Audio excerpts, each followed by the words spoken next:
Qué maravilla, pues ya sabéis que nos gustan mucho los buenos profesores y hoy estamos con uno de excepción. No voy a empezar así tan tópicamente, empezamos otra vez, ¿vale?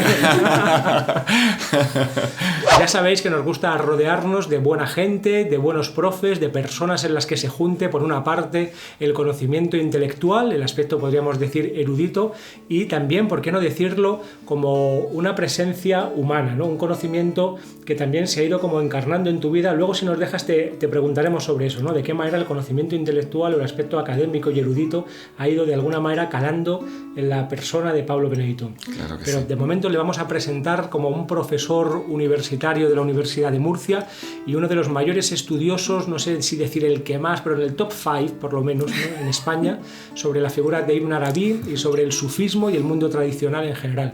Así que presentamos el canal, que no se me olvide. Yo soy Rafa Millán. Yo, Mardia Herrero. Esto es Psicología y Espiritualidad y hoy tenemos la enorme fortuna de contar con la presencia de Pablo Benedito. Vamos allá.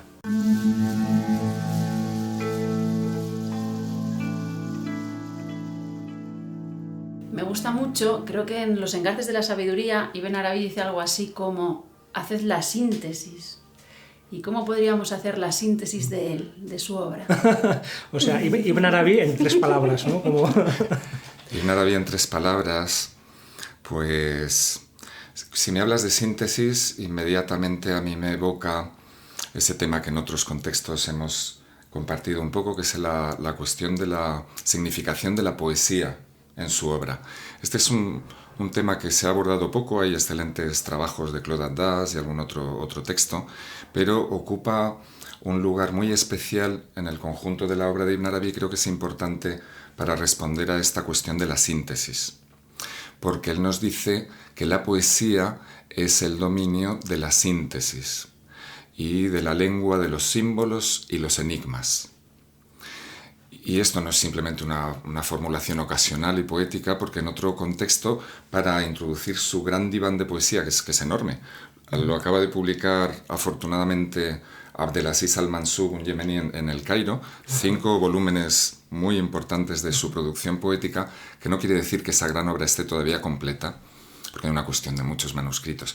Volviendo a la pregunta, entonces, cuando habla de síntesis, esta es la raíz de Ishmal, que es la raíz de Jumla, de frase, porque es la unidad completa de sentido que integra todas las partes. Síntesis es integración y es realmente un término de referencia clave para entender a Ibn Arabi. Como desde todas las perspectivas que nos plantea, todo ese viaje que yo llamo de la transitividad simbólica, que nos va llevando en una incesante renovación del sentido de un símbolo a otro y abriéndonos a diversos horizontes del sentido, lo que en todo momento acompaña la vivencia cordial es ese espíritu de síntesis, de integrar todas esas perspectivas, vivencias, contemplaciones en una visión unitiva. Y entonces la síntesis define muy bien el por qué en ese prólogo del diván, en una experiencia teofánica que tiene en la propia bóveda celeste de su interioridad, de su propio pecho, escucha esa voz escucha el rasgado de los cálamos de los ángeles escribiendo todos los nombres que se van articulando de todos los seres existenciándose por la palabra creadora, y entonces se interroga acerca de ese sonido y entonces la voz explica que se trata del samá, de la audición espiritual.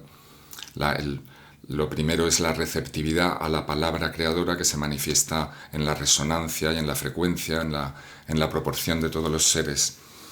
Entonces, inmediatamente él pregunta, haciendo una relación de sinonimia entre poesía y audición espiritual, dice: ¿pero cuál es mi relación con la poesía? ¿Qué tengo yo que ver con la poesía? Y entonces la respuesta que se le inspira por dentro es que la poesía es el origen de todas las cosas. Literalmente dice de todo el ambra, es decir, de toda la orden divina, de todo el orden, de todo proceso de creación, de existencia, de inspiración. Y dice: la poesía es la esencia inmutable y la prosa es la derivación, la rama que brota de ella. Unas líneas más adelante vendrá a explicar que, como se deduce de esas palabras, la prosa en realidad no tiene existencia propia. Es solo prácticamente una carencia de percepción, es decir, que es la conciencia prosaica, como prosa en árabe significa dispersión, la que dispersa en esa difusión de la diversidad, no tiene la capacidad actualizada de percibir la unidad poética de todas las cosas, de percibir el ser, el cosmos, las realidades como expresiones de esa gran casida poética del cosmos, esa gran casida divina, de la que todos seríamos recitadores, ¿verdad? Estamos resonando con esa casida cuyos versos se actualizan en cada uno de nosotros en su singularidad. Bien, esta idea es muy importante porque nos dice que la poesía es esa raíz, ese origen. Luego, y nos ha dicho que la poesía es la síntesis. Entonces esto a mí me parece importantísimo para entender de qué manera los contemplativos sufíes perciben la simbolización del cosmos, porque en definitiva todos los seres, desde esta perspectiva de la poesía divina, son símbolos que vienen a significar siempre, como nombres divinos, la unidad. Y en ese sentido, la visión integradora es aquella capaz de mantener la binocularidad, es decir, de percibir la diversidad, la multiplicidad de los nombres divinos y sus efectos, al tiempo que en el corazón puede integrar y contemplar el significado unitivo de todos esos signos de la creación divina que están designando a la propia divinidad, y por tanto la vivencia de una unidad trascendente más allá de todo lenguaje, más allá de ese rasgado de los cálamos, o sea, previa a toda posible formulación, ¿no? como un silencio incognoscible que es el horizonte de posibilidad de toda palabra, pues cuando el corazón del gnóstico inspirado en esa presencia, vamos a decir, de silencio receptivo, integra todos los referentes, todos los símbolos de la diversidad, pues está en la presencia de eso del Ishmal, ¿verdad? De la síntesis. Y yo creo que se podría decir una enseñanza, un pensamiento de la síntesis, sería una forma posible de referirse a la enseñanza de Ibn Arabi en particular y de tantos otros sufíes que guardan afinidad con su manera de tratar estos temas. Wow, qué maravilla, pues nos has desgranado de repente toda una cosmovisión desde ese centro unitario, esa unidad o ese tauhid, cómo se va derramando o cómo va continuando en diferentes aspectos hasta llegar a esa diversidad. Me recordaba también a otras tradiciones cuando se habla de la no dualidad, ¿no? Una no dualidad bien entendida que incluye lo absoluto y lo relativo, ¿no? Que no queda como en una visión acosmista en que parece que el mundo de la manifestación es solo un juego o un ensueño, ni que se centra nada más que, por supuesto, en una visión materialista, nada más que en el mundo creado, o el Sutra del Diamante, ¿no? Algo así como a dónde van el uno a los muchos, de dónde vienen los muchos, o dónde van los muchos al uno, en esa interrelación que está tan presente en Ibn Arabi. A mí me da la sensación de que Ibn Arabi es muy difícil acabar de, ¿cómo sería, no? Acabar como de entenderlo o de esquematizarlo, porque es un autor que parece que no tiene una visión sistemática, que no tiene un sistema filosófico cerrado, sino que está jugando siempre en la frontera, en ese mundo que también describes en tu obra de las alusiones, en que a veces nos parece que es una cosa y a veces nos parece que es la contraria, y siempre está girando y bailando en esos términos opuestos, ¿no? Como, por ejemplo, ¿no? Voy a lanzar ya una difícil, Mardía, con tu permiso, ¿vale?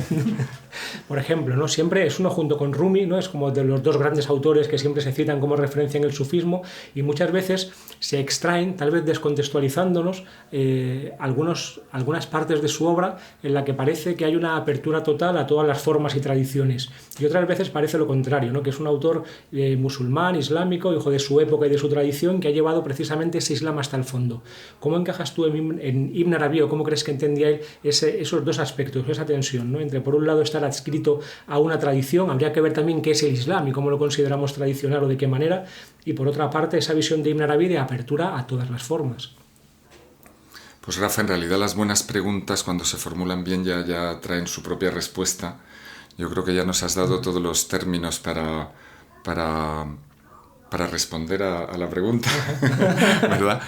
Recuperaré ese inicio de tu planteamiento en que efectivamente para referirnos a la relación de las polaridades complementarias en este viaje hermenéutico de Ibn Arabi en la realidad, pues tendemos a utilizar expresiones que muestren que no se trata de dualidad en un sentido, en el sentido en que lo has abordado, sino que nos referimos, por ejemplo, a dualitud, la condición de presentarse en la percepción o en la comprensión en modo dual, pero que no constituye una dualidad esencial.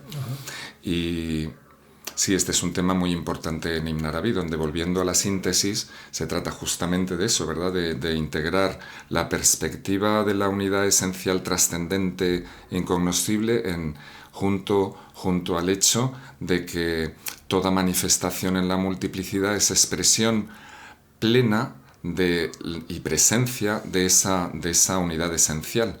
Entonces, este vínculo, que no es en realidad no es una división, no es un vínculo de dos, es una única realidad, solo que podemos contemplarlo considerándolo en su dimensión de unidad, o podemos considerarlo en su dimensión de multiplicidad.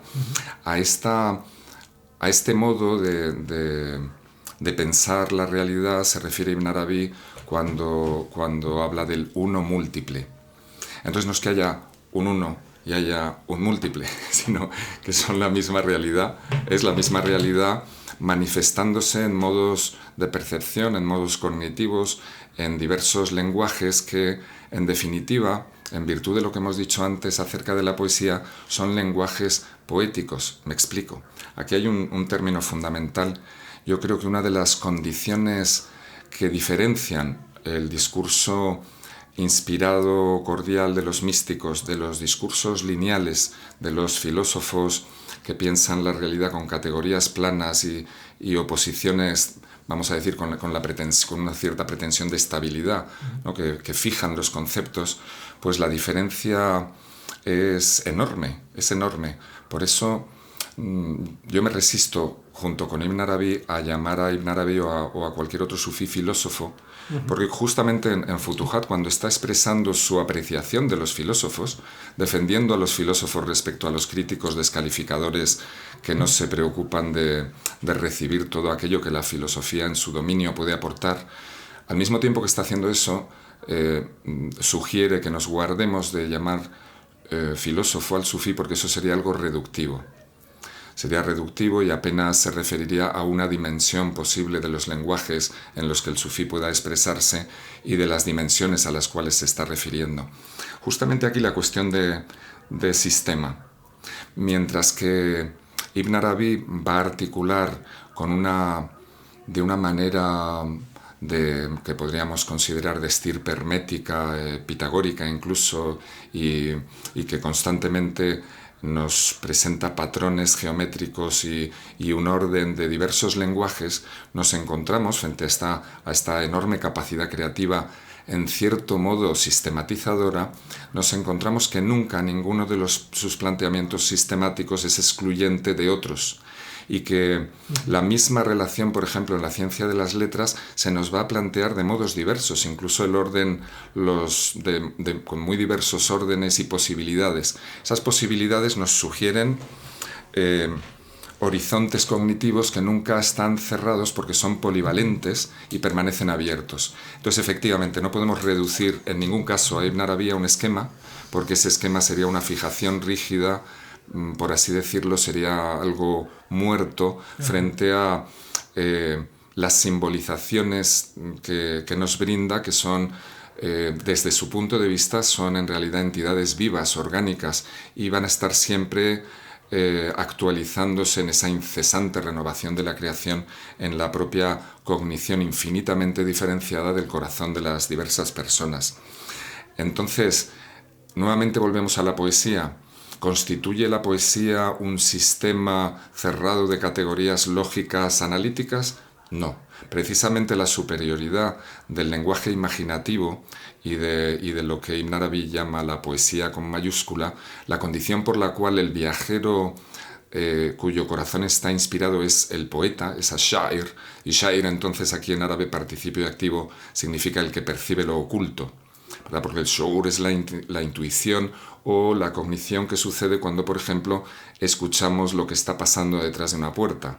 Entonces es algo que está oculto. Entonces el poeta, en esta capacidad receptiva y sintética, conoce de un modo inclusivo que es muy, digamos, en muchos sentidos superior y por tanto privilegia el lenguaje imaginativo y simbólico de las revelaciones y el modo de el hallazgo cognitivo de los profetas frente a las tentativas de lenguajes lineales de tipo esquematizador y conceptualizador con abstracciones que pugnan por imponerse como categorías estables, pero que en la cognición del sufí inspirado son solo tránsitos de contemplación en modalidades de la experiencia y el conocimiento.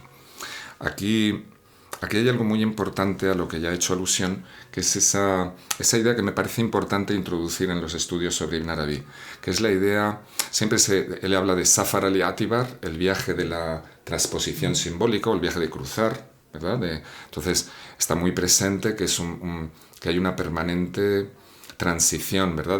De la manifestación, la contemplación al sentido íntimo que en última instancia siempre nos va a remitir al significado único de toda realidad, que es la realidad divina, en su perspectiva, ¿verdad? Así que la unidad esencial subyacente a todo significante, a toda experiencia, a toda presencia, en última instancia es siempre la divinidad.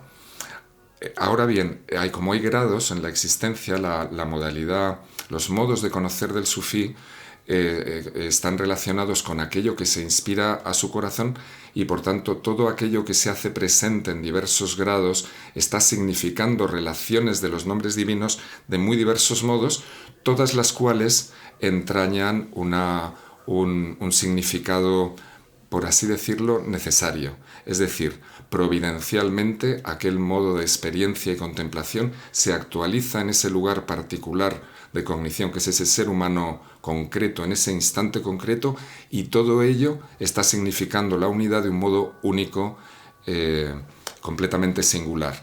Lo que nos expresa Ibn Arabi es el profundo respeto a ese modo particularísimo de manifestarse la experiencia, en definitiva, experiencia del amado, experiencia de Dios, en ese lugar concreto.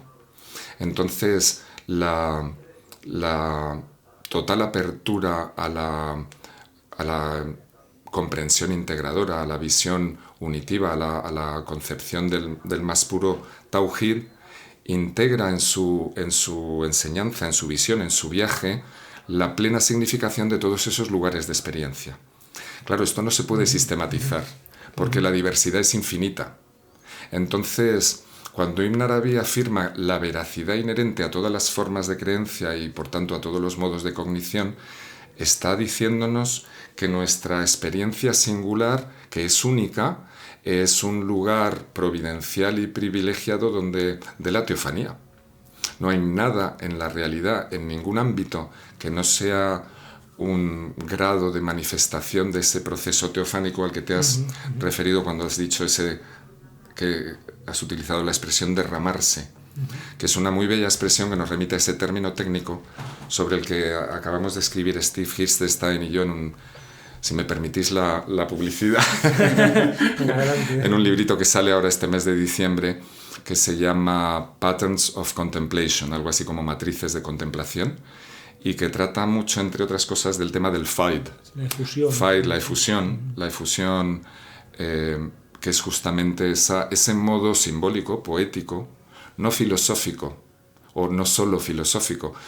Como todos los términos, puede abordarse de esta o de aquella manera. Y en Ibn Arabi vamos a encontrar todas esas perspectivas flexibilizando las mentes y ductilizando los corazones, porque no puede decir, entonces en Ibn Arabi esto significa esto y ya lo he comprendido, ya lo tengo y ahora ya puedo articular una estructura. Sí, podemos percibir una infinidad de patrones articulándose en modos geométricos, en simbolizaciones de todo tipo, pero no es tan sencillo, porque va a preservar siempre el autor la yo diría, infinita polivalencia. Podemos decir un símbolo, el símbolo del corazón, como un cubo, como la cava, fluctuando por dentro, de modo que sus faces van reflejando, asumiendo las formas de diversas teofanías. Bien, ese símbolo lo podemos considerar desde 3 o 4 aspectos, o podemos abordarlo desde el espíritu de esta categoría que quería yo introducir, que es lo que yo llamo transjetividad. No solo la comprensión tradicional de la transitividad simbólica, y es que un símbolo nos lleva pues desde la piedra a la rosa, al templo, a la ciudad, y vamos transitando de símbolo en símbolo, porque todos vienen a significar en modo simbólico poético aquello que es el significado de todo nombre. Entonces, no solo en viaje de esa virtud en virtud de la transitividad, sino que hay una dimensión todavía más importante en Ibn Arabi para comprender hasta qué punto hemos de flexibilizar nuestro pensamiento a la hora de beneficiarnos de su lectura, que yo llamo transjetividad.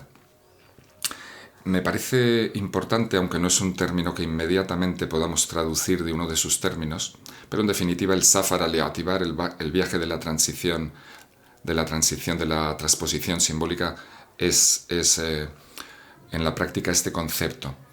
Quiero decir que para empezar nos encontramos en Ibn Arabi, como en tantos sufíes, una diversificación de las perspectivas posibles de la experiencia, por la cual, y esto lo encontramos también naturalmente en autores de la tradición judía o hindú o cristiana, ¿verdad?, que es la idea de que si en última instancia Dios es el verdadero y, digamos, único autor, cuando nosotros nos ascribimos en una modalidad de conciencia y en una modalidad lingüística la autoría de un hecho, eso es verdadero y real desde una perspectiva.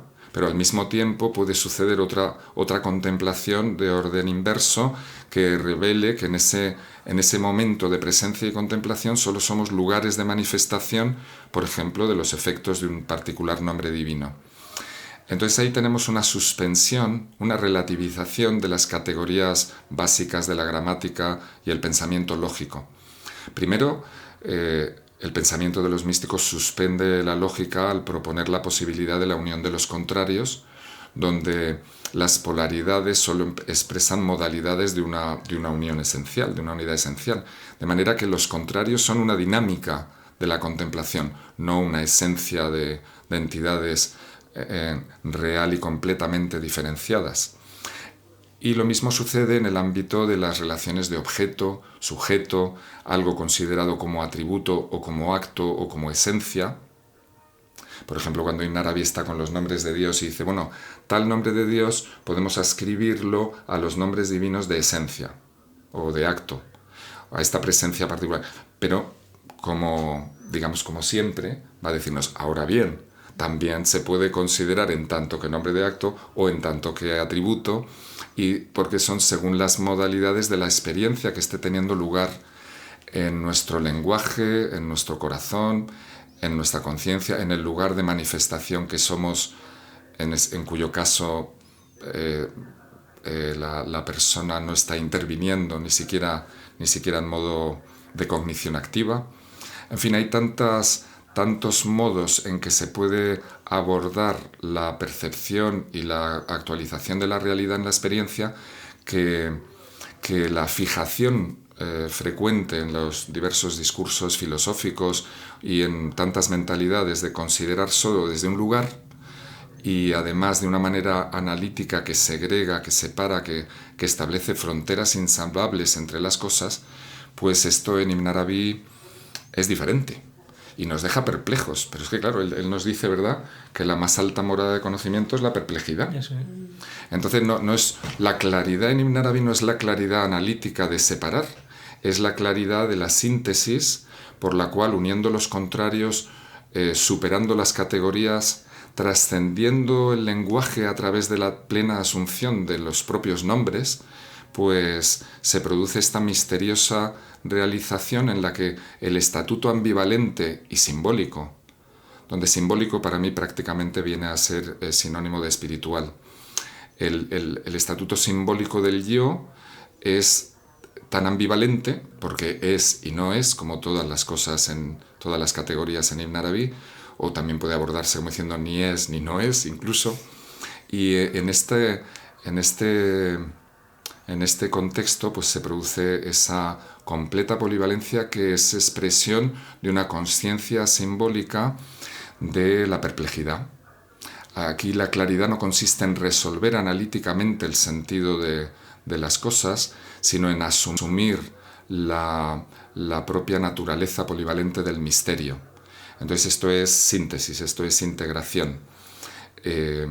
Y bien, es que distinto, ¿verdad? Otros discursos que buscan la claridad en la separación y en el análisis. Aquí con el profundo respeto a todas las formas de diferenciación de las expresiones del ser, porque es un respeto a la unidad misma, es un respeto en términos teológicos a Dios, ¿no? A su propia abolición en todas esas formas, expresándose en esa diversidad infinita, junto a esa conciencia de respeto amoroso, compasivo, integrador, que lleva a Ibn Arabi a declararse Rahim Mutlaq, infinitamente compasivo, o sea, compasión absoluta sin reservas, sin límites, que no tiene límite alguno, porque ¿dónde va a poner el límite si todo horizonte de posibilidades es la presencia divina en su obra o en sus diversos grados, ¿no? Entonces, qué maravilla, y aquí podemos ver, ¿no?, cómo realmente lo que predomina es el lenguaje poético que incluye la presencia de los símbolos y de los enigmas en el dominio de la imaginación intermedio, pero también es la apertura a ese dominio trascendente supraformal en el que ya no hay expresión. Hay la pura presencia divina, que es puro misterio, y ese misterio está en ese dominio incognoscible absoluto, pero está igualmente expresado con la misma plenitud en lo que llamamos manifestación, ¿verdad? Ese es el misterio poético y simbólico de este modo, de este camino de los sufíes. ¿Os parece? ¿Os resuena? A ver ahora quién habla. Ahora quién habla, eso es. ¿Os resuena eso con vuestra lectura de Ibn Arabi? Sí, muchísimo. Y por eso nos interesa Ibn Arabi, justamente por eso, ¿no? Por cómo lo has ido sintetizando, sí. Y yo, bueno, también has hablado de que te interesaba ahora particularmente el tema de la ciencia de las letras. ¿Qué nos Pero esto lo dejamos para otro vídeo, ¿no? Vamos, sí, voy a hacer uno solo sobre ciencia de las letras, que lo grabaremos enseguida, si Dios quiere, con la ayuda de Pablo Benito y de Mardía. Bueno, ahora seguimos con Ibn Arabi. Otra pregunta que es muy interesante. Cuando leo a Ibn Arabi, traducido, claro que yo no sé qué es lo que leo realmente, pero cuando lo leo, siempre me da la sensación de que insiste en que el castigo es solo accidente. ¿Vale? Entonces, ¿cómo relacionamos esa misericordia, esa compasión de lo divino con el tema del castigo y la responsabilidad humana? Bueno, es una magnífica pregunta que, como todas las preguntas, si se las hacemos a Ibn Arabi, ¿no?, a través de su obra, a través de lo que podamos comprender de su profusión de escritos, siempre diferentes, siempre que coherentes precisamente en este viaje de transjetividad, pero siempre diferentes, nos va a brindar muchos modos de respuesta, modalidades de respuesta a esa cuestión que responden a los diversos grados de realización de los seres humanos, a diversos modos de inspiración del autor, y que constituyen respuestas eficaces para muchos grados de comprensión. Entonces, nuevamente, no podemos reducir la respuesta del autor a esta pregunta enorme, porque como él además siempre está siguiendo el camino de la inspiración de modo hermenéutico, de inspiraciones coránicas, de versículos, de frases tradicionales, ¿verdad?, de palabras proféticas, pues nos vamos a encontrar respuestas, aspectos de esa cuestión en muchos lugares y siempre abordados de un modo distinto. Así que cualquier respuesta que digas, pues Ibn Arabi piensa esto, Ibn Arabi apunta en esta dirección en un momento, y aquí es donde puedes encontrar una resonancia con el momento de tu experiencia del lenguaje y de la realidad. Pero todos los grados y modos de realización de ese misterio de la palabra, ¿no?, de los modos en que nos representamos, en que nos simbolizamos la realidad y nuestra propia experiencia, pues esto responde a muchos grados y Ibn Arabi dialoga y responde y nos transmite respuestas en todos esos grados. Bien, yo sí, como estoy hablando de la transjetividad, aprovecho tu pregunta tan interesante para remitir a un pasaje que me fascina, que nos da cuenta de la complejidad de los modos que tiene Ibn Arabi de abordar la realidad. Y es que cuando está comentando el nombre de Dios a Shahid, el testigo, en el libro este que podemos leer en español, ¿verdad?, El secreto de los nombres de Dios, pues dedica un importante pasaje. No, perdón, no es en ese... No, me estoy equivocando. En ese libro que edité hay un texto adicional de Futuhat en que también al final del capítulo que dedica a los nombres de Dios, uno de los últimos de este gran libro, hay un comentario nombre por nombre. Bien, en ese comentario insiste particularmente en comentar una experiencia suya visionaria. Y claro, cuando él comenta una experiencia visionaria nos está hablando de su concepción y percepción directa de lo real, no está hablando de una experiencia, digamos, de onírica y una experiencia naturalmente relativa a modos de cognición como cualquier otra. Yo veo que no hay una división hermenéutica entre la dimensión que la conciencia ordinaria considera real y esa otra dimensión del mundo imaginal, de la que el propio Ibn Arabi dice que en cierto sentido es más real que esta dimensión ordinaria. Incluso los sentidos son más intensos, la cognición ahí es más verídica. Bien, en ese espacio, para comentar nada menos que este nombre del testimonio, que en sí expresa toda la perplejidad del gnóstico, porque cuando el gnóstico formula yo doy testimonio de que no hay más Dios sino Dios, esto confronta inmediatamente una situación gramatical de, bueno, entonces estoy yo, entonces ya somos dos, ¿verdad? Y este es el horizonte en el que cómo vivir de una manera integradora las presencias de lo divino en la primera persona del siervo, que es el lugar de manifestación del testimonio de la persona divina, ¿verdad? Todo este trasfondo que hay en cada línea de Ibn Arabi es algo que tenemos que tener presente. Está siempre la polivalencia para mostrarnos el modo en que todo viene a significar esa unidad última en la diversidad de las presencias. Yo, tú, él, nosotros. En definitiva, nombres divinos articulándose en lugares de manifestación y modos cognitivos. Bien, volviendo a la transjetividad y a las obras negativas, ahí precisamente contempla cómo las obras transgresoras de cierto individuo pues adoptan una forma imaginal, es decir, se invisten de una corporeidad de voz y volición propias, y entonces se dirigen precisamente al Señor en la presencia de este nombre del testimonio, del testigo, y entonces interceden para mediar por este transgresor, diciéndole a esa presencia divina, por favor, discúlpalo, porque nosotras lo hemos elegido para manifestarnos, y entonces defienden ante el Señor la inocencia del lugar de manifestación, que en este caso es el ser humano particular. Claro, esto contado así fuera de contexto, claro, parece muy fuerte, ¿verdad? Pongo un ejemplo un poco extremo. Por ejemplo, ese pasaje en la edición que hizo de este texto un autor árabe lo elidió, no lo incluyó, porque le parecía demasiado intenso. Es como, caray, voy a hacer ahí un árabe más aceptable para el común de la gente, y este pasaje le pareció extremo. Había que cortarle el pelo un poco. Sí, la posibilidad de que al mismo tiempo Ibn Arabi, con su carácter escrupulosamente cumplidor islámico, yo no lo llamo literalista, que algunos llaman literalistas a los que no piensan mucho acerca de la palabra, ¿no? O a los que no la contemplan. En Ibn Arabi el caso es que no es literalista, es hiperliteralista.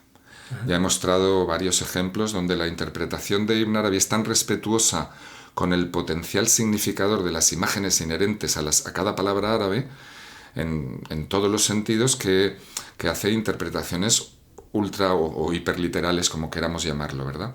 Así que un autor tan fiel en sus modos de inspiración al Corán, a la palabra en sus detalles, a la propia letra en sus modos gráficos, un autor que pasó toda su vida viajando siempre en búsqueda de nuevas transmisiones de hadices, siempre evaluando la veracidad de la herencia de los textos, absolutamente comprometido con los aspectos, con los detalles, ¿no?, de las tradiciones jurídicas, en fin, musulmán en todos los sentidos posibles y con una profunda identificación con la figura del profeta en todos los órdenes, ¿verdad? O sea, alguien que se percibe a sí mismo, en definitiva, según el modelo profético, podríamos decir, como Corán viviente, es decir, que se vive a través de la palabra coránica. Y no obstante, hemos de acoger que en su pensamiento, podríamos decir que precisamente por ello, encarna en su pensamiento la máxima apertura y la máxima inclusividad, y él va a considerar Muhammadía aquel que es capaz de acoger todas las formas en su corazón, y esto entraña una creencia tan inclusiva que puede ser escándalo para quienes no entienden el lugar desde el que está contemplando y considerando las creencias, porque claro, es que todas esas creencias para Ibn Arabi, en virtud de los propios términos coránicos, han sido suscitadas por la propia actividad creadora de la presencia divina. Entonces, Ibn Arabi en su andadura va a integrar esa máxima diversidad inclusiva con la máxima fidelidad a la presencia particular del modo de la revelación islámica. Y esto también es otra cuestión que puede suscitar mucha perplejidad, ¿verdad? Porque, a ver, pero entonces un pensamiento tan inclusivo que tiene esa visión poética universal y que en definitiva viene a corresponderse con la esencia de todas las grandes tradiciones, entonces la pregunta que se haría una persona desde una conciencia ordinaria lineal sería, entonces, ¿por qué tiene que ser musulmán? Entonces, ¿por qué estar sujeto al modo particular de una revelación específica? Bueno, ahí entramos en ese dominio del misterio y de la providencia, en el cual esto, de algún modo, tal como lo interpreto en los planteamientos de Ibn Arabi, pues no es tanto, y aquí viene el tema también de la responsabilidad, en definitiva de la elección o de la libertad, que no es tanto la cuestión de una convicción derivada de una reflexión lineal y de una elección personal desde una condición limitada de la conciencia, sino que es un hallazgo providencial en el propio seno de la guía divina, y entonces podríamos decirlo así, Ibn Arabi es musulmán providencialmente y encuentra en la revelación islámica en particular la expresión más completa de una lectura consciente, de una actualización consciente y, digamos, perdurable por su alcance y su valor intrínseco de esa suma poesía divina. Es como si para él el texto coránico fuera la máxima expresión integradora y completa de ese lenguaje divino. Por tanto, es la guía para, si el hombre está inmerso en un universo simbólico infinito, los profetas serían precisamente aquellos que, por encima de los poetas, aun siendo también en el fondo, aunque esto él no lo formula así por otras razones, pero naturalmente son también poetas en el sentido en que hemos hablado, pero por encima de ellos en grado son portavoces directos de las claves simbólicas y hermenéuticas de ese lenguaje divino.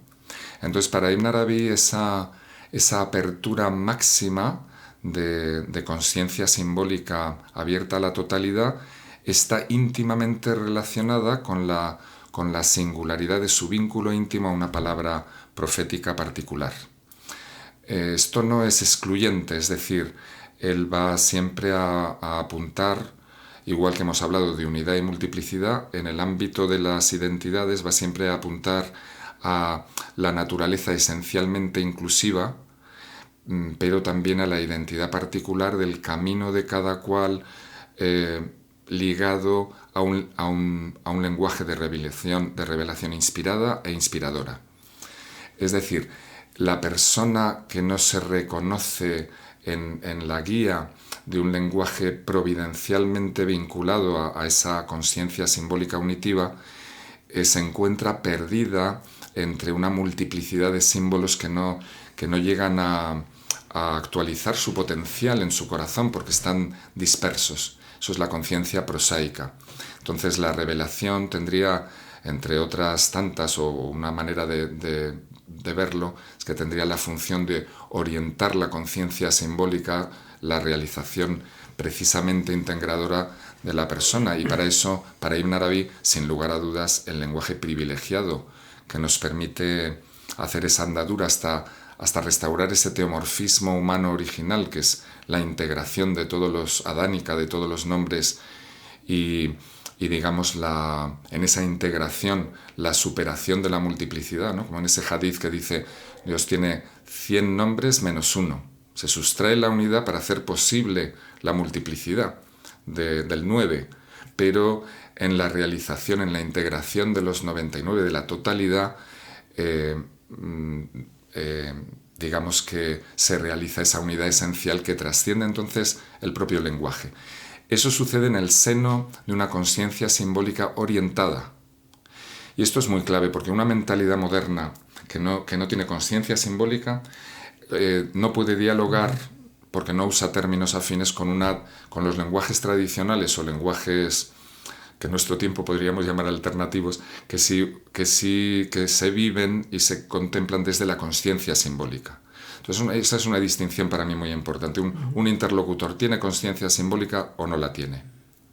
En términos de esa gran poesía de Ibn Arabi, no de la poesía como artificio, de la poesía que en el sentido de considerar esta gran poesía cósmica sería pseudopoesía, no de una poesía inconsciente o artificiosa, sino en el sentido de esta verdadera poesía receptiva.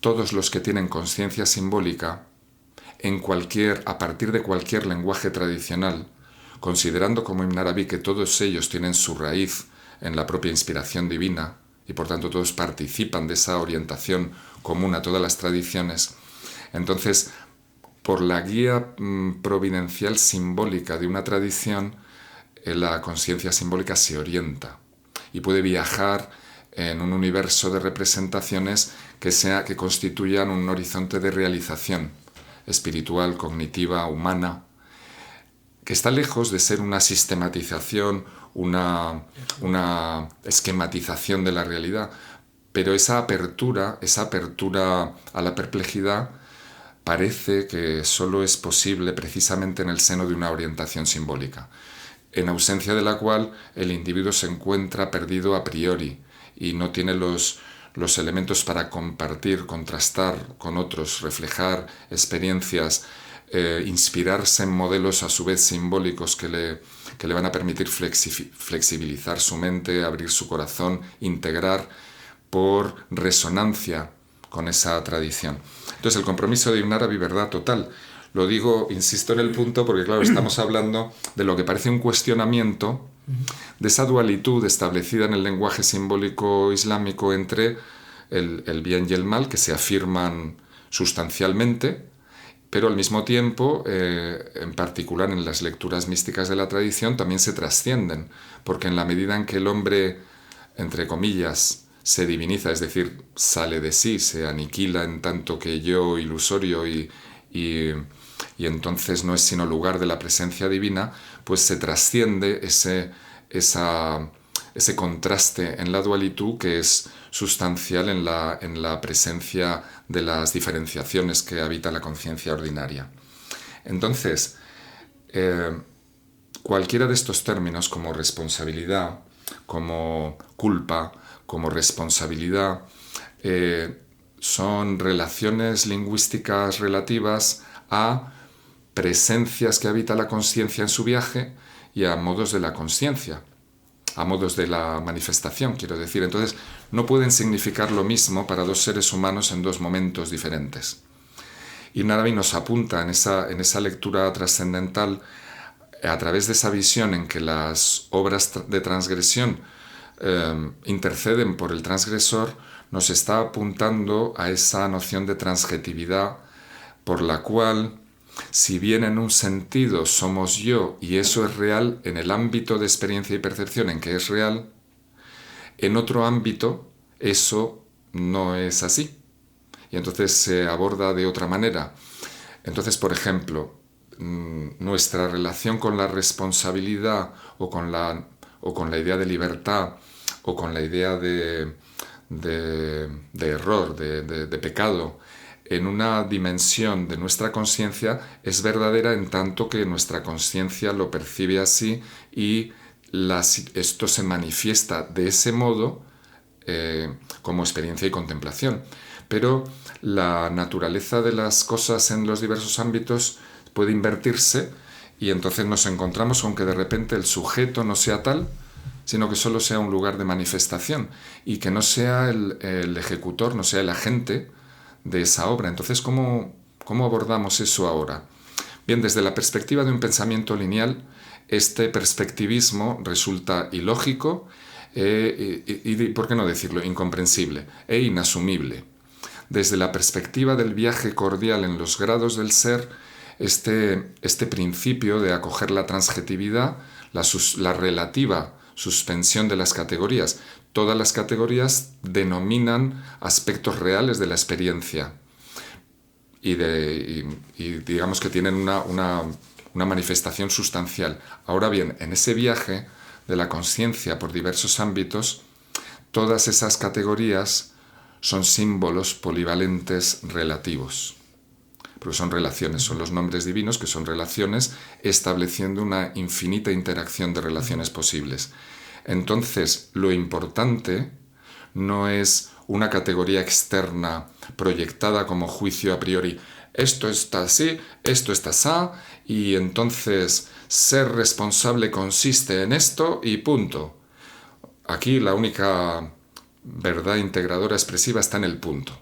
Porque el punto, ¿verdad?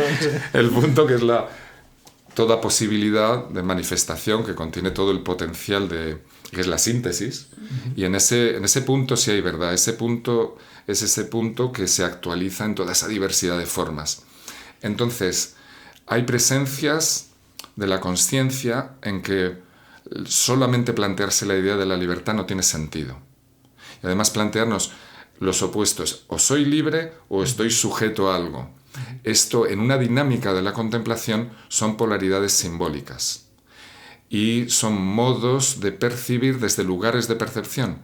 Si la percepción se ubica en que yo me percibo y me manifiesto como sujeto respecto a algo que se manifiesta como obra y que tal, entonces el significado de estas relaciones simbólicas es uno.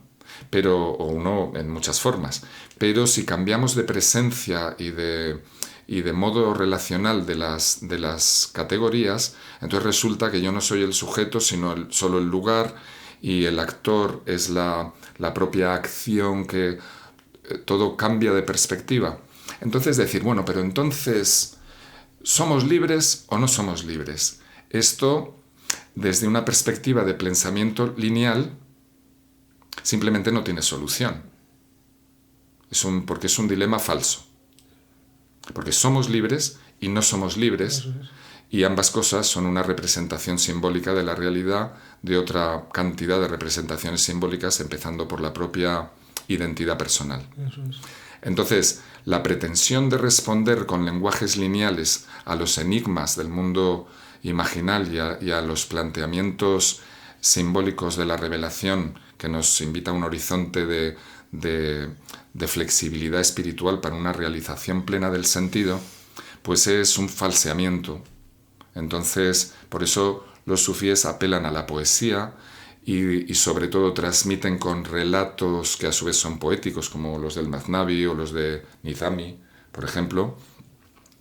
Y en conexión a lo que puede que en otra charla hablemos, pues todo ello está también regido por la percepción de las cualidades de las cifras que significan la proporción de las cosas, la resonancia, el modo providencial en que todo viene a resonar en este gran poema del cosmos y en el que todo tiene pleno sentido, por lo cual esas categorías que estamos relativizando, relativizarlas no significa que no tengan sentido, significa que tienen pleno sentido relativo, que son los lugares de testimonio, de percepción del ser, de actualización de la abolición divina en su creación.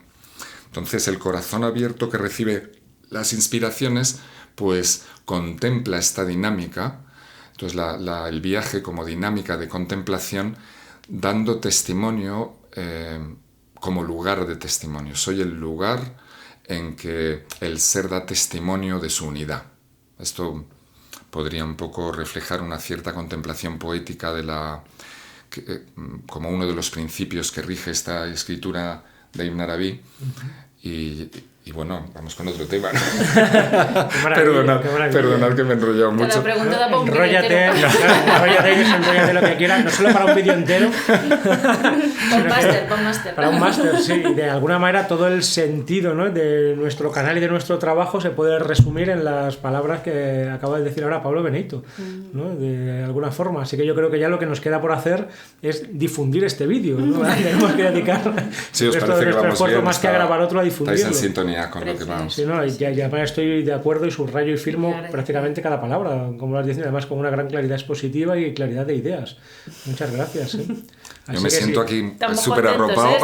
Sí, te arropamos y te invitamos siempre que quieras, tu espacio. Ya que te tenemos aquí, solo una pregunta muy breve y muy rápida. Sí que es cierto que a mí me ha parecido que en ciertos autores y místicos musulmanes, sobre todo siglos XII y XIII, hay una apertura que hoy en día llamaríamos interreligiosa que en otros aspectos y en otros místicos o en otras tradiciones y culturas no he encontrado. Y esto suele resultar muy chocante para la mirada o para ciertas maneras actuales de entender el Islam, que también cae en ocasiones en este fundamentalismo o en este literalismo o en este pensamiento lineal del que tú hablabas, en el que parece que las cosas significan una cosa y solamente una, y no estamos en este juego deslizante, ¿no?, de los significados que van generando nuevas aperturas simbólicas y mundos relativos que se van entrelazando. Entonces, tú dirías que esto es así desde tu conocimiento, ¿no? Por ejemplo, bueno, Rumi o Al-Haraj o el propio Ibn Arabi tienen una apertura interreligiosa sorprendente y alucinante, ¿no?, que haríamos bien en volver a actualizar, no solo desde ámbitos musulmanes, sino desde cualquier otro ámbito. Sí, es difícil saber dónde se sitúan los maestros particulares en su diversidad de discursos respecto a esta cuestión, porque claro, los maestros actualizan su discurso al tiempo, lugar y gente de una enseñanza, claro, y a las condiciones psicológicas, a la receptividad que perciben en su ambiente. Claro. El propio Ibn Arabi transmitió algunas de sus obras entre sus más íntimos de una manera más discreta y otras de una manera más abierta. En su obra tan conocida, ¿verdad?, de las revelaciones de la Meca, nos anticipa como preliminar que realmente la esencia de su enseñanza en esta obra está diseminada, y nos da a entender que está diseminada para que no sea inmediatamente accesible de una manera discursiva que podría constituir un obstáculo para muchos. Entonces, por ejemplo, él escribe y enseña de tal manera que pueda atender la receptividad y la capacidad cognitiva de diversos receptores, ¿no?, lectores. Y de esa manera está como enseñando en sucesivos planos. Y yo creo que esta conciencia de los grados está muy lejos de ser esa idea mental, que sería intelectual, que sería plana en realidad, decir uno, solamente uno, y la unidad, y es que no hay nada más que la unidad, y ya está. Entonces no se articula la relación, que en Ibn Arabi es esa relación teofánica con la infinita diversidad de las experiencias y las manifestaciones, y en Ibn Arabi nos encontramos esa cordialidad compasiva que hace que a cada cual, siguiendo la indicación profética, hable en su propio lenguaje. Porque a veces dice, ¿y por qué hay necesidad? ¿Por qué hacer ciertas cosas tan esotéricas? ¿O por qué tantas cosas en la obra de Ibn Arabi están tan discretas? Por ejemplo, yo he descubierto que un recurso que practica mucho es el énfasis por omisión. Ajá. Es decir, si quiere llamarte la atención mucho algo que está discretamente ahí, dice, es que no sé muy bien si eran 7 u 8. O esto tiene 100 y pico capítulos o un poco más.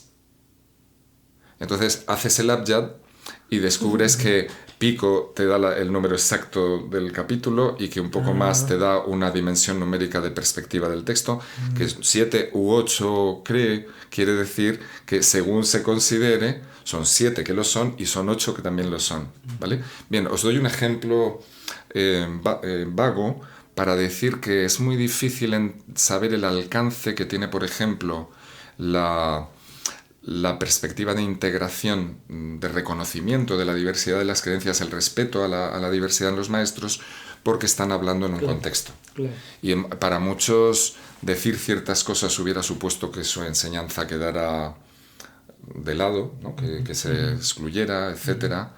Luego también es verdad que hay grados en los propios maestros, ¿no? Entonces unos están también enseñando en un nivel de lo que podríamos llamar una realización más esencial, y otros están más ligados a la transmisión de los contenidos formales que permiten esa realización simbólica y ritual en el seno de una vivencia inclusiva. Entonces, esas dos cosas, ¿verdad? Se me ocurre comentar. Perfecto, muchas gracias. Pues Una última. Venga, porque tenemos que grabar el de la ciencia de las letras, que nos lo han prometido. Es algo que me interesa. ¿En qué sentido está vivo Ibn Arabi? Es decir, ¿por qué estamos aquí en el siglo XXI hablando de él y tú has dedicado buena parte de tu vida a sumergirte en su obra y traducirlo? ¿Por qué? O sea, ¿qué es lo que viene a traer para el signo de nuestro tiempo o algo así, para el momento en el que vivimos? ¿Y por qué está vivo también para ti mismo, digamos, para una persona que ha dedicado una gran parte de su vida a estudiar muy a fondo la figura de Ibn Arabi? En la medida en que quieras compartir esto, tal vez una pregunta demasiado personal, ¿de qué manera te ha transformado a ti o te ha enseñado algo a ti mismo, ¿no? Tanto para nosotros como para nuestro tiempo, como para el propio estudioso Pablo Benedito? Desde que conecté por primera vez me encontré con un poema suyo cuando yo estaba en mi pueblo manchego, y iba a estudiar chino, porque me interesaba el taoísmo, y de repente me encontré con ese poema de Ibn Arabi tan célebre que todo el mundo conoce, de mi corazón se ha tornado capaz de adoptar todas las formas. Y esto fue una especie de flechazo, porque en ese momento dije, esto es lo que yo quiero hacer. Y algo que... me buscaba yo un horizonte, quería algo diferente, una perspectiva distinta. Entonces China me parecía en ese sentido suficientemente diferente para aportarme otra lectura, ¿no? A lo mejor no quería otra cultura, explorar otra cultura europea, tener una vocación filológica, pues pensaba en algo más contrastante. Y cuando me encontré con Ibn Arabi como poeta, con esa frase que directamente me anunció una andadura, ¿no? Y he encontrado en el árabe, precisamente como lengua semítica, todo ese contraste que tanto siento que me ha enriquecido con mi propia herencia lingüística, ¿no? más latina e indoeuropea. Y entonces, muy agradecido de esa experiencia fulminante que se ha mantenido viva en mí desde entonces, y que cada vez va cobrando más sentido. Porque... bueno, cuando uno se concentra en un gran autor, en un gran maestro como Ibn Arabi, independientemente de cuál sea la tradición, yo creo que a través de la luz de esa apertura mental y cordial, pues uno se va progresivamente familiarizando con esa posibilidad y se va abriendo, ¿verdad? Entonces yo me siento muy agradecido de dedicarme a editar, ¿verdad? Con todo este espíritu filológico de ahí de la letra, esto, contrastando manuscritos, pero la experiencia de traducirlo, de tener que meditar regularmente sobre el significado de sus escritos, pues esto ineludiblemente te llena tu vida de presencia suya viva, ¿verdad? Además, cuando he buscado en viajes por el mundo contrastar impresiones con sufíes, con maestros sufíes, y he sacado el tema de Ibn Arabi, con frecuencia me han dicho, primero debes comprender que para mí, para nosotros, Ibn Arabi está vivo. Así que en respuesta, ¿no?, a tu pregunta, la tradición sufí concibe como concibe Ibn Arabi a los maestros del pasado, a quienes se han realizado, quienes nos han dejado una obra, quienes han impregnado la realidad con esta estela de presencia, pues no solo son personajes históricos, sino que están vivos. Y están vivos, si me permitís la expresión, literalmente. No es una poeticidad decorativa, es sustancial, ¿no? Es esencial lo que digo.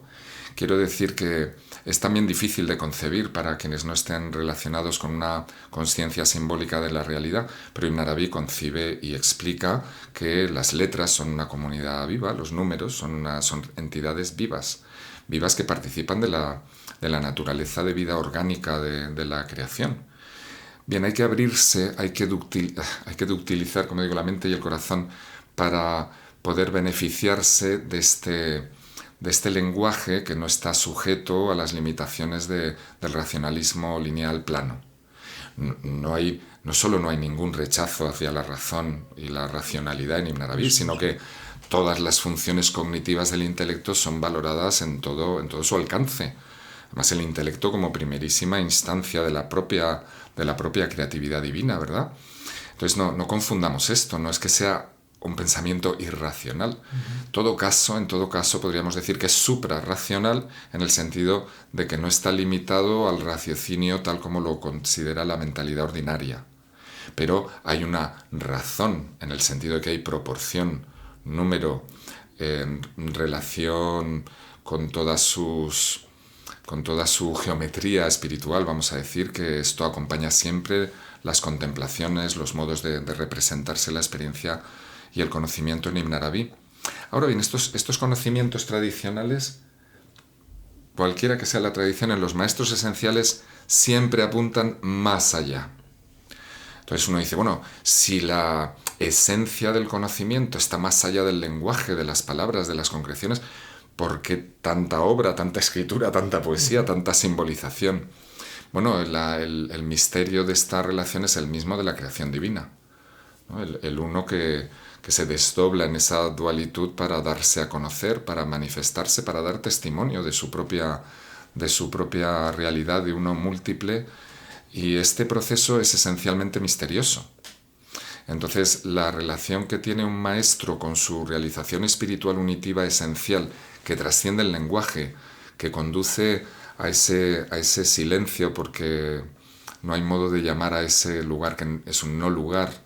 Entonces, también nos llama la atención, nos deja perplejos que esta persona que se está realizando en la no estación, en el no lugar, que está trascendiendo cualquier limitación y concreción, y al mismo tiempo no para de escribir toda su vida, está siempre enseñando, relacionándose, amando, expresando con su familia, con su tal, ocupándose también de cuestiones jurídicas, ¿verdad?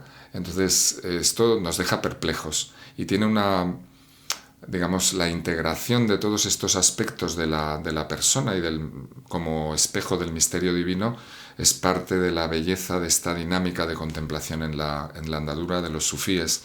Yo lo he visto tantas veces porque he tenido la fortuna de encontrarme con personas en quienes intuitivamente he reconocido la presencia de ese modo de realización que nos propone el sufismo. No solo en el marco del sufismo, he encontrado también a otros espirituales en quienes he reconocido esa misma cualidad. En diversos modos, naturalmente, cada uno singular, pero ante esas personas primero uno se siente desnudo, porque son seres nítidos cuya transparencia interna te atraviesa, y eso está muy claro en la percepción íntima. Tú sabes que ante ese ser humano que te ve, ¿no? Que te ve de arriba abajo, que sabe perfectamente dónde estás y qué eres. Te hace el escáner. Te hace el escáner y sabe lo que ocultas. De manera que a menudo sonríen cuando estás con ellos, porque sonríen al verte identificado con tus limitaciones, al verte, ¿no?, pues apegado a cosas, y entonces no deja de ser pues como si un padre que está viendo a un niño que está, ¿no?, a lo mejor con una mentirijilla y tal, uno se siente así, se siente como un niño en presencia de esos seres cuya cualidad no reside en que hablen de esta manera o de la otra, aunque digan nada, aunque hagan nada, sino que su estar cualitativo es diferente. Ya te da una sensación, incluso un cierto vértigo. Estás ante una belleza difícil de describir, que puede también tener una forma impactante de majestad, ¿verdad? Puede también tener mucha fuerza impactante. Pero independientemente de cuál sea el modo cualitativo de esos seres humanos, pues lo que uno siente también enfrente es la propia impostura de sus limitaciones personales, ¿no?, de sus límites. Entonces, bueno, una experiencia, ¿verdad? Creo que es importante en la vida encontrarse con modelos humanos que superan tus expectativas de lo que se supone que es ser humano, ¿no? Así es.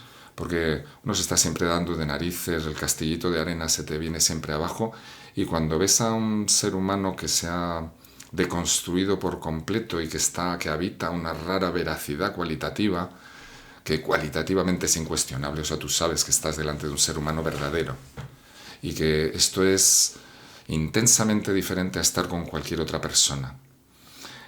Y no depende de la adscripción a esta o la otra creencia, depende de una realización cualitativa espiritual.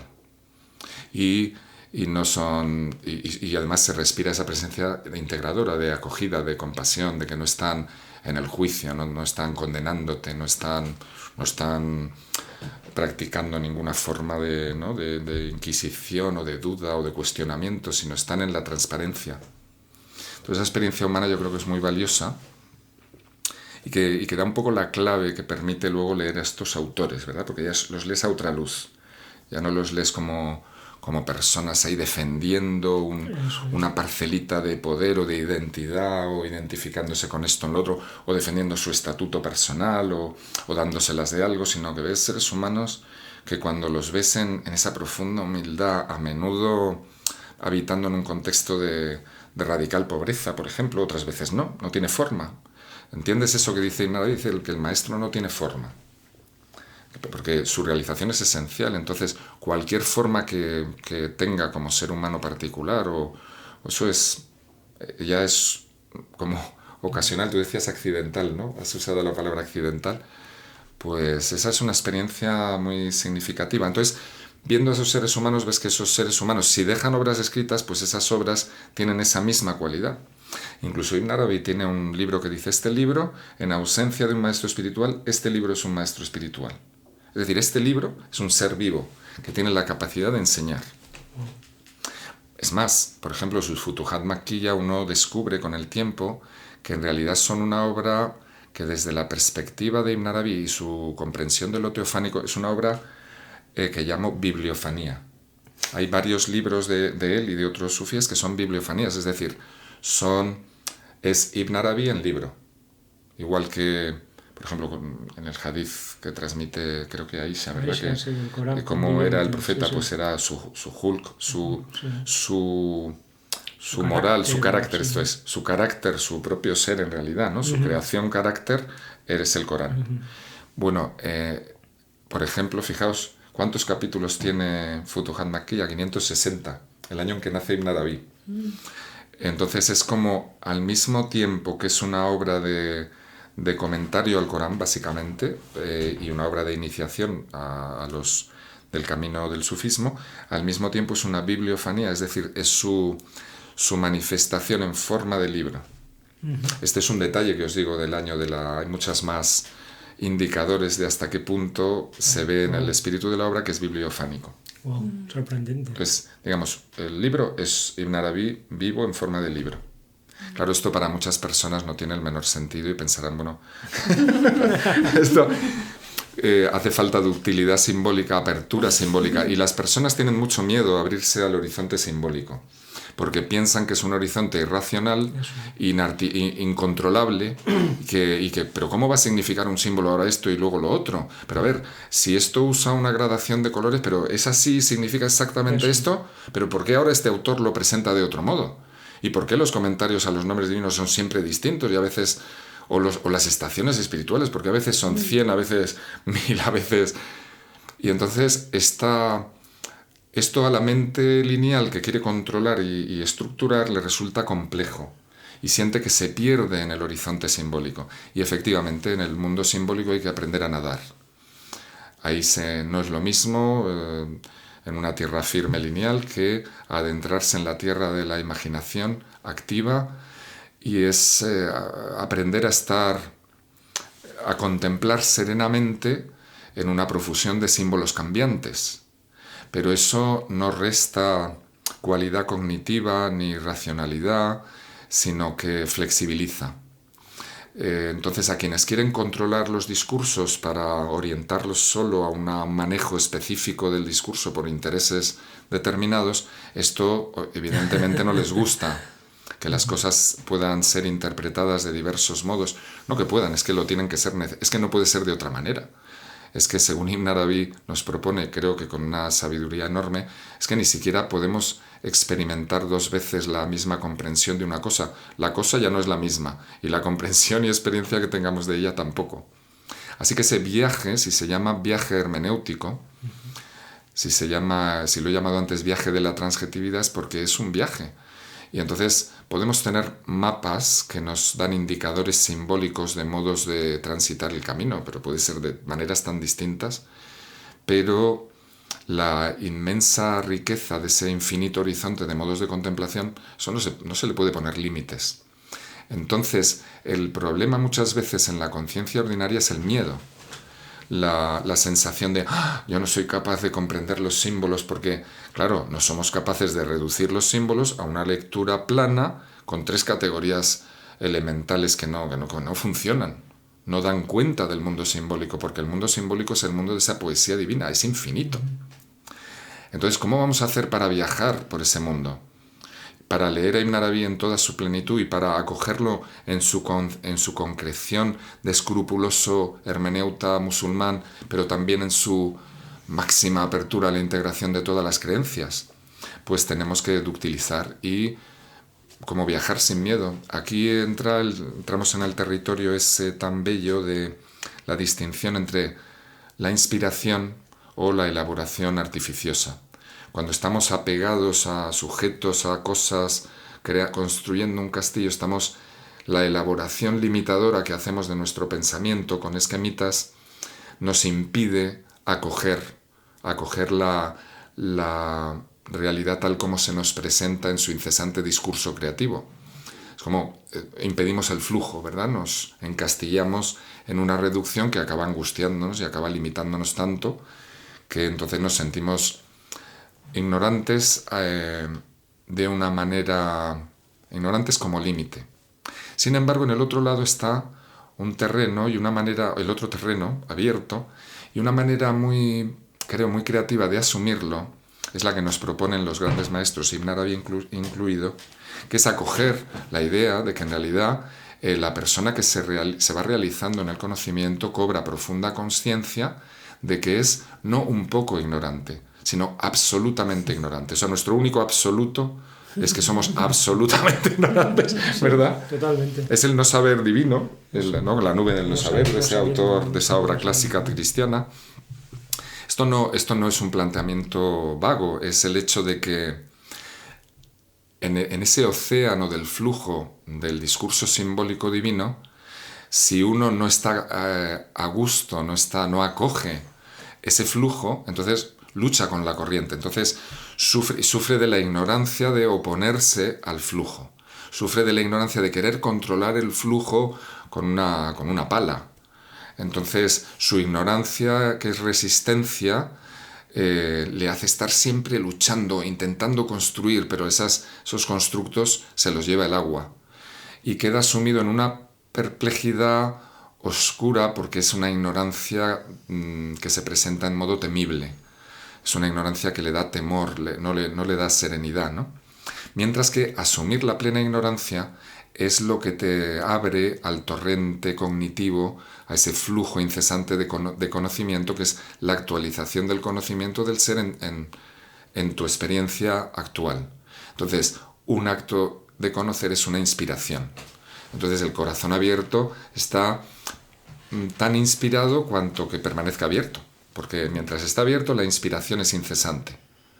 Ahora vuelve a agarrarse a la pala. Entonces, en esa lucha sufre de la identificación con los instrumentos, con los lenguajes, de los límites que se pone. Ibn Arabi nos insiste mucho en que la naturaleza real del ser humano no tiene esos límites. Nos dice, entonces está comentando el nombre del oyente. Dice, y tú imaginas que tu audición es limitada, pero no es así, porque tu audición, que es el efecto del nombre divino, el que todo lo oye, en realidad no tiene esos límites que imaginas, y así dice, con la visión y con todas las cualidades. Bien, el infinito horizonte simbólico, ¿verdad? Creo que es importante que la gente sea consciente de que no es que tenga resistencia intelectual, es que tiene miedo. Le da pánico no saber, le da pánico no controlar, y entonces no se abren a gozar de ese flujo simbólico, ¿verdad? Porque piensan, las personas que están en las cosas simbólicas están como perdidos, ¿no? Están como las inspiraciones les resultan raras, porque parece que no tengan sentido común. Y es verdad, Ibn Arabi va a insistir muchísimo, como los sufíes en general, mantener la visión de la analítica, del sentido común, del raciocinio común, ¿vale? El contrapunto de los referentes que en el sufismo se llaman sharia, los principios que rigen esta dimensión, ¿verdad?, de las oposiciones, en tanto que separan las cosas, organizan ciertos modos de la experiencia, y al mismo tiempo aprender, preservando ese equilibrio, pero aprender a abrirse a esa dimensión de la inspiración, que es cierto, a veces puede adoptar formas que nos dejen perplejos y que se parezcan a modos de... ¿Por qué no decirlo? A modos de locura. Eso es. Sí, a veces los sufíes se llaman los locos de Dios, ¿verdad? Eso. Porque se expresan de maneras absolutamente paradójicas y... Pues sí, hasta ahí. Bueno, pues vamos entonces a dejarlo aquí, a ver si yo estaría muy interesado en suscribirme a este canal para no perder el hilo de vídeos tan interesantes como este que hemos grabado con Pablo Beneyto, y a ver si podemos liarle para grabar a uno, aunque sea muy breve a continuación, sobre la ciencia de las letras, que es uno de los saberes más interesantes que hay. Así que venga, María, cierra el vídeo. Bueno, muchísimas gracias por estar con nosotros y gracias por escucharnos y bendiciones, ¿no? No, y tienes que decir lo del Patreon y toda la movida. No, eso da igual hoy. Da igual. Nos vamos a dedicarnos no solamente a los aspectos de arriba, sino también a los de abajo. Bueno, hemos abierto un Patreon y os dejaré indicaciones en los comentarios para que podáis localizarlo por si alguien quiere apoyar el canal. Gracias y bendiciones. Gracias y bendiciones. Gracias a vosotros y a todos.